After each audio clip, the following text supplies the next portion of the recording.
Hello everyone, it's Jack Cotton, Amazon #1 best-selling author of Selling Luxury Homes and Luxury Real Estate Expert. We're continuing our series where we talk about the power of story and how stories can help us become more successful, more effective, more competitive in the practice of luxury real estate. If we think about the definition of luxury, first of all, there's several components. There's #1, price.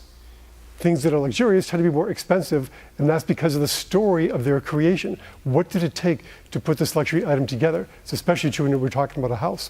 #2, luxury is defined by rarity.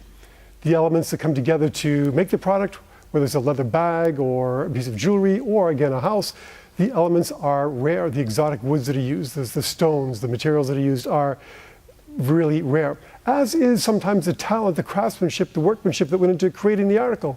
So rarity can take two fronts, the materials and also the craftsmanship to create the product. Again, we're talking about homes here. Next is exclusivity. Not everyone can afford luxury items.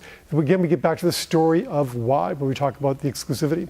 And lastly, we talk about perfection. Things that are luxurious tend to be perfect. Again, we get back to the story of that item's creation. But stories work their way through the whole process of luxury. Think about the story of your listing. What is it about your property? What is the story of your luxury listing that is going to be important for you to convey in the marketing of this listing to prospective buyers? People want to step into the story. They want the story to become their own.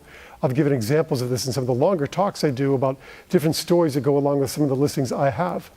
Next is the story of you. What's your story? How'd you get into real estate?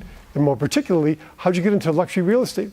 On the first video in this series about what's the story, I talked about how I've been in real estate for nearly 4 decades now, but actually my real estate career began as a kid when I built tree houses, when I built houses in the woods under trees, when I built them out in fields. And that feeling I got when I was in my own space of all being right with the world is a feeling that I've continued to thrive on and help other people achieve when they buy and sell their luxury real estate. So what's your story? Next, we have the story of your company. What is it about your company that's unique, that brings value to the proposition of listing and selling luxury real estate? Your company needs to have a story. All these elements together, though, create stories that are used to convey the unique selling proposition that you and your property you and your company bring to the proposition of selling luxury real estate. Now, next time we'll talk more about the characteristics of high net worth individuals and hammer home why stories are so effective in connecting with them. But until next time, I want to remind you of a couple things. #1, my book, Selling Luxury Homes, comes with a complimentary 20-minute one-on-one phone call with me. I may end that towards the end of the year, so take advantage of it now. Some agents actually are calling me right before a listing presentation, and it really helps them get focused and on track to make the best of that appointment. I also want to let you know that on my website, jackcotton.com, I now have 2 DVDs available at pre-production prices. They'll be shipping towards the end of this month. One is a 90-minute video on pricing, and one is a 90-minute video based on my book, Selling Luxury Homes. Check them out at jackcotton.com. Anyway, until next time, make it a great week.